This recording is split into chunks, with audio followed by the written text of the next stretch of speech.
Firidun Cəlilov 9 Piti kitabının 7-ci hissəsində türk dilində olan səslər ilə bağlı belə bir sxem çəkib və göstərir ki, burada m, n, sağır n səsləri və l, r səsləri sonor səslərdir və digər səslərin isə bir-birinə keçid etməsini bax belə bir sxem ilə göstərmişdir. Yəni burada p səsindən b, f səsinin keçməsi göstərilir.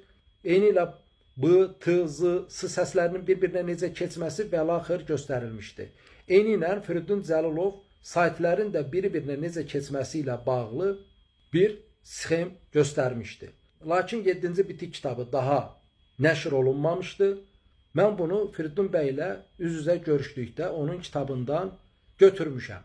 Və mən artıq qeyd etdim ki, mən ilk dilin 9 baza samit səs, 4 baza sait səsdən formalaşdığını qeyd etmişəm. Və mən qeyd edirəm ki, 9 baza samit səs k, b, m, t, z, c, r, l, y səsləridir və bunlardan k səsindən q, ğ, g, h kimi səslər, b səsindən p, v, f səsi, m səsindən n, t səsindən d, s səsindən ş, z, c səsindən c, j səslərinin ayrılmasını qeyd etmişəm. Və qeyd edirəm ki, 9 baza samit səs, 4 baza sait səsdən sait-samit birləşməsi olan birinci kök, saiti samitin sağına keçən samit-sait olan ikinci kök formalaşmışdı. Hansı ki, bu birinci kök və ikinci kökün birləşməsindən daha sonra 3-4 səsli söz yuvaları yaranmışdı. Yəni, dolayısıyla demək ki, dil 36 birinci kök, 36 ikinci kök və bunların birləşməsindən olan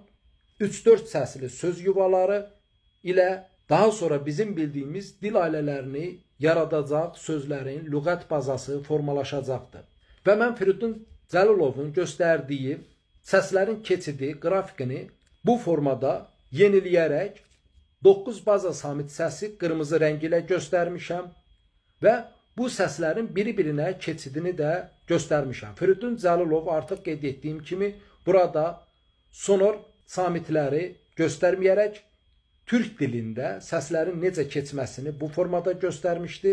Lakin mən türk dili yox, ilk dildə eyni anda 9 baza samit səsin olduğunu və daha sonra bu 9 baza samit səsin bir-birinə keçidini bu formada göstərmişdimsə, bunu Firidun Cəlilovun sxemini əl alaraq, yeniləyərək bu formada səslərin bir-birinə necə keçəcəyinin təhlilini vermişəm.